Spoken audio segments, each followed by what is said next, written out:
Chicken के ऊपर बस ये एक चीज डालें और कमाल देखें। जी हाँ, बड़े बड़े रेस्टोरेंट के जो शेफ हैं वो इस टेक्निक को इस्तेमाल करते हैं और खाने वाला जो है वो उंगलियां चाटता रह जाता है। सबसे पहले चिकन को कट्स लगा लेंगे। बोटी हमने नॉर्मल साइज की ली है और कट्स लगाने का तरीका ये है कि दो एक साइड पे दो दूसरी साइड पे, और इसी तरह से सारे चिकन को कट्स लगा लेंगे। फिर इसके अंदर नमक, काली मिर्च, लहसुन अदरक का पेस्ट, नींबू का रस और सब्ज धनिया छिड़क देंगे। फिर दही शामिल करेंगे, अच्छी तरह मिक्स कर देंगे, आधे घंटे का रेस्ट देंगे। फिर एक कढ़ाई के अंदर ऑयल डालेंगे, इसके अंदर कुछ साबुत मसाले शामिल करेंगे, लहसुन शामिल करेंगे बारीक किया हुआ, फिर इसके अंदर सब्ज मिर्च शामिल करेंगे, फिर चिकन शामिल कर देंगे। आधा घंटा रेस्ट देने के बाद चिकन का मसाला भी इसके अंदर शामिल कर देंगे और इसको कवर कर देंगे। 10 मिनट के लिए कवर करेंगे, फिर साइड चेंज करेंगे, फिर कवर कर देंगे और फिर दूसरी साइड से भी इसी तरह गोल्डन कलर आने तक पका लेंगे। पानी के अंदर काली मिर्च, नींबू का रस और कॉर्नफ्लोर शामिल कर लेंगे, अच्छी तरह मिक्स कर लेंगे। आधा कप मैंने पानी ले लिया है और यहाँ पे इसकी साइड चेंज करेंगे। दूसरी साइड से भी देखिए कलर गोल्डन आ चुका है।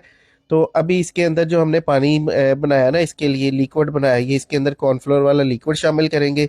2 मिनट के लिए इसको पकाएंगे। एंड पे आप मक्खन का भी इस्तेमाल कर सकते हैं। यहाँ पे इसके अंदर सब्ज प्याज डालेंगे, लीमू डालेंगे और ये देखिए बेहतरीन हमारा लेमन पेपर चिकन तैयार हो चुका है, बिल्कुल रेस्टोरेंट स्टाइल से। आप भी इसको जरूर ट्राई कीजिएगा।